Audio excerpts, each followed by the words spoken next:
नमस्कार साथियों, कैसे हैं आप लोग? उम्मीद करते हैं हमेशा की तरह अच्छे ही होंगे।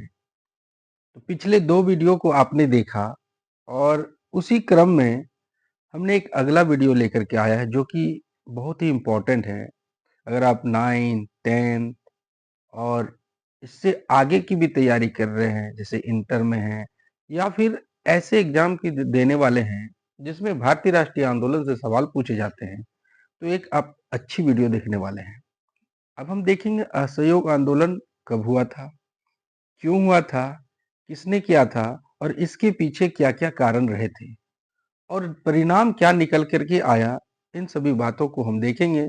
भारतीय राष्ट्रीय आंदोलन के कार्यक्रमों में इसका क्या प्रभाव पड़ा, इन सब बातों को भी हम जानेंगे। तो चलिए वीडियो को बिना देर किए शुरू करते हैं। असहयोग आंदोलन 1920 से 1922 तक। तो पहली बात हम ये जानेंगे कि असहयोग आंदोलन का नेतृत्व किसने किया था। आपने जाना यह आंदोलन 1920 से लेकर के 1922 तक चला था। मुख्य नेतृत्वकर्ता के रूप में महात्मा गांधी थे। सवाल ये उठता क्यों, आखिर ये आंदोलन हुआ ही क्यों, इसके पीछे क्या उद्देश्य था। तो उद्देश्य बड़ा साफ था, ब्रिटिश सरकार के खिलाफ अहिंसक प्रतिरोध और भारत की स्वतंत्रता की मांग करना। आप सभी जानते हैं कि जिस आंदोलन में महात्मा गांधी जुड़े हों, वह आंदोलन अमूमन, हालांकि कुछ में उसने बाद में जाकर हिंसा वाले शब्दों का प्रयोग किया है, जैसे कि भारत छोड़ो आंदोलन में करो या मरो का नारा दिया, लेकिन उनके जितने भी आंदोलन हुए वो अहिंसक थे। अब देखिए कि न सिर्फ महात्मा गांधी बल्कि इस आंदोलन में यानी कि असहयोग आंदोलन में बहुत सारे लोगों ने भाग लिया। उसमें कई फेमस चेहरे भी थे। उनमें से कुछ को आपको याद रखने की जरूरत है, जैसे कि महात्मा गांधी, जवाहरलाल नेहरू, सरदार पटेल, लाला लाजपत राय। तो आप देख पा रहे हैं यह चेहरा जो है पंडित जवाहरलाल नेहरू का है, ये लाला लाजपत राय है, ये सरदार पटेल है और यह महात्मा गांधी है। ठीक है, तो ये महत्वपूर्ण व्यक्तित्व हो गया। फिर से मैं आपको दोहरा देता हूं, आप सुने कि असहयोग आंदोलन की शुरुआत 1 अगस्त 1920 से हुई थी और ये 22 तक चली थी। ठीक है, दूसरी बात, मुख्य नेतृत्वकर्ता में महात्मा गांधी थे और यह शुरुआत में अहिंसक आंदोलन था और बाद में हिंसा के कारण इसे बंद कर दिया गया। वो सभी बातें मैं डिटेल से बताऊंगा आपको। महत्वपूर्ण व्यक्तित्व में हम बात करेंगे महात्मा गांधी, पंडित जवाहरलाल नेहरू, सरदार पटेल और लाला लाजपत राय की। तो कुछ तिथियां जान लीजिए आप, जो इम्पोर्टेंट है, जिन्हें आपको याद रखने की जरूरत है। 1 अगस्त 1920 असहयोग आंदोलन की शुरुआत होती है। 1921 आते आते यह आंदोलन अपने चरम पर पहुंच जाता है और 1922 में चोरी चोरा की घटना के कारण महात्मा गांधी ने इसे वापस ले लिया था। मुख्य बिंदुओं की बात करें, देखिए मुख्य बिंदु हमने इसलिए आपके लिए लिखे हैं कि अगर आप डिटेल उतना याद भी नहीं रख पाते हैं जितना मैं आपको बताऊंगा, तो कम से कम इन पॉइंट्स को याद रखने की जरूरत है, जो आपके लिए बहुत अच्छा होगा। जैसे कि यह ब्रिटिश सरकार के साथ असहयोग था, मतलब हम उनके साथ सहयोग नहीं करना चाहते थे एज ए भारतीय। दूसरा बात, सरकारी नौकरियों से लोगों ने इस्तीफा दे दिया था। क्यों भाई, सरकारी नौकरी ब्रिटिश की थी और ब्रिटिश का जब हम सहयोग ही नहीं करेंगे तो उनकी नौकरी छोड़नी पड़ेगी। तीसरा था कि विदेशी वस्तुओं का बहिष्कार किया गया था। विदेशी वस्तुओं में खास करके ब्रिटिश वस्तुएं आती थी, उसे हमने त्याग दिया कि हम आपकी चीजों का यूज नहीं करेंगे, हम खुद से चरखा द्वारा अपना कपड़ा बनाएंगे और उसका उपयोग करेंगे। इसके बदले में स्वदेशी वस्तुओं का उपयोग किया जाने लगा और यह जो आंदोलन था, असहयोग आंदोलन, वो सत्याग्रह था और इसमें हड़तालें सारी चीजें शांतिपूर्ण ढंग से हो रही थी, जो कि बाद में पता चलेगा आपको कि कुछ कारण हुए जिसकी वजह से इससे हिंसक हो गया और लास्ट में महात्मा गांधी ने इसे वापस लेना पड़ा। तो सत्याग्रह का अर्थ आप समझ लीजिए, सत्य के लिए आग्रह। याद रखिएगा, इसको पूछा जाता है। ठीक है। अगला हम बात करेंगे कि असहयोग आंदोलन का इतिहास क्या रहा है, कैसे यह घटना घटी, इसके पीछे क्या कारण थे, सारी बातों को जानेंगे। तो असहयोग आंदोलन भारत की स्वतंत्रता की लड़ाई में एक महत्वपूर्ण अध्याय है और देखा जाए तो मुख्य यहीं से शुरू हो जाता है। और हमने पिछला वीडियो आपको जो दिया वो 1905 का बंगाल विभाजन दिया, तो उसमें आपने महात्मा गांधी का रोल नहीं देखा, क्योंकि महात्मा गांधी 9 जनवरी 1905 को 1915 को वापस आए थे और उसी दिन को प्रवासी भारतीय दिवस भी मनाया जाता है। अब हम बात करेंगे कि इसका नेतृत्व किसने किया था, तो महात्मा गांधी। अब सवाल ये उठता है, क्या और बड़े नेता नहीं थे, लेकिन जो पकड़ महात्मा गांधी की थी वो और में नहीं थी, क्योंकि महात्मा गांधी के सत्याग्रह की जानकारी लोगों को तब लग चुकी थी जब वे सत्याग्रह का प्रयोग अफ्रीका में किए थे और उन्होंने सफलता पाई थी। यही कारण है कि गोपाल कृष्ण गोखले ने उन्हें बुलाया था कि आपको अपने देश के लोगों के लिए कुछ करना है, आपकी जरूरत यहाँ नहीं भारत में है। और यही कारण है कि गोपाल कृष्ण गोखले को महात्मा गांधी का राजनीतिक गुरु माना जाता है। अगला पॉइंट है, यह आंदोलन 1920 से लेकर 1922 तक चला और इसका उद्देश्य ब्रिटिश सरकार के खिलाफ अहिंसक प्रतिरोध करना था। अहिंसक हमने बात किया कि महात्मा गांधी जहां होंगे वहां अहिंसा की बात जरूर होगी। देखते हैं कि शुरुआत कैसे हुई ये आंदोलन आखिर शुरुआत कैसे हुआ। अभी मैं पॉइंट्स आपको बता रहा हूं, फिर मैं आपको डिटेल भी बताऊंगा। आंदोलन की शुरुआत होती है 1 अगस्त 1920 को, जब महात्मा गांधी ने लोगों से आह्वान किया कि हमें ब्रिटिश सरकार का साथ नहीं देना है, उसका जितना भी चीज है उसको यूज नहीं करना है। तो आप सभी क्या करिए, इस आंदोलन में भाग लीजिए और भाग लेने के साथ साथ इनका बहिष्कार कीजिए, अंग्रेजी वस्तुओं का बहिष्कार कीजिए, अपनी सरकारी नौकरियों से इस्तीफा दे दीजिए, स्वदेशी वस्तुओं का उपयोग कीजिए। और तो इसमें जनता ने भरपूर सहयोग दिया। स्टूडेंट कॉलेज नहीं जाने लगे, वकील कार्रवाई में नहीं जाने लगे, नौकरी पेशा लोग नौकरी पे नहीं जाने लगे, धोबी मजदूर किसान सबने साथ दिया था इसमें। अब इसके पीछे का कारण देख लेते हैं कि आखिर ऐसा क्यों कर रहे थे लोग, आखिर ये असहयोग आंदोलन हुआ ही क्यों। तो इसके पीछे कुछ बड़ी बड़ी घटनाएं हैं, छोटी मोटी नहीं। इस असहयोग आंदोलन के पीछे बड़ी बड़ी घटनाएं। पहला है रॉलेट एक्ट 1919 का।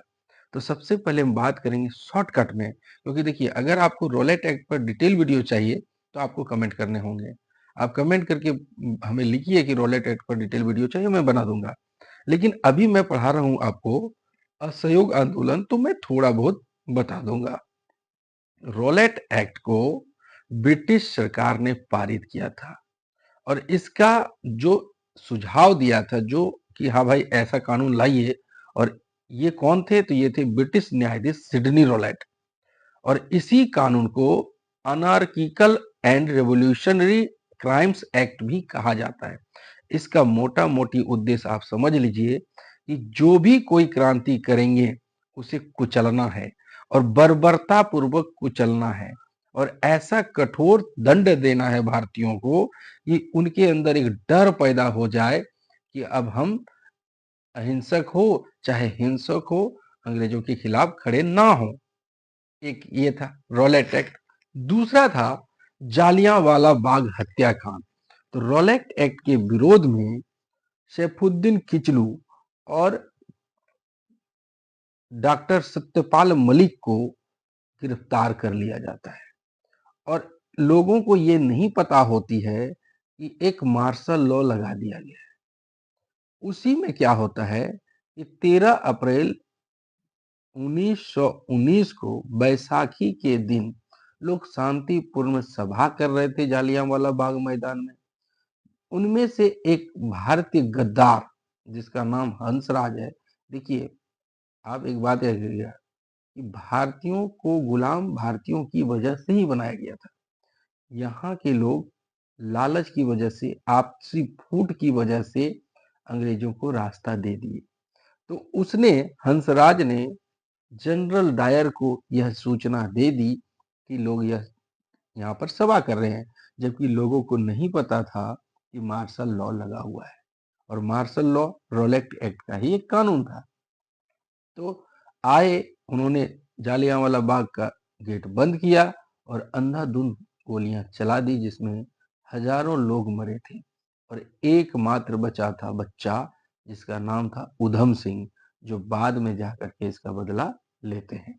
तो अभी मैं जालियांवाला बाग पे इतना ही बोलूंगा, क्योंकि यह भी एक कारण था। और तीसरा कारण था खिलाफत आंदोलन, जो 1919 से लेकर 24 तक चला था। इसको थोड़ा जान लीजिए। तुर्की में जो खलीफा का पद था उसे समाप्त कर दिया जाता है अंग्रेजों के द्वारा, और इसके विरोध में भारत में प्रदर्शन शुरू हो जाते हैं। तो इनमें महात्मा गांधी भी इनका साथ देते हैं। किनका साथ देते हैं? तो मौलाना मोहम्मद अली, मौलाना शौकत अली और अबुल कलाम आजाद का। महात्मा गांधी यह सोच के सहयोग करते हैं कि आज मैं इनका सहयोग करूंगा तो मुझे भी समय आने पर मुस्लिमों का सहयोग प्राप्त होगा। ये तीन बड़े बड़े कारण थे, रोलेक्ट एक्ट, जालियांवाला बाग और खिलाफत आंदोलन।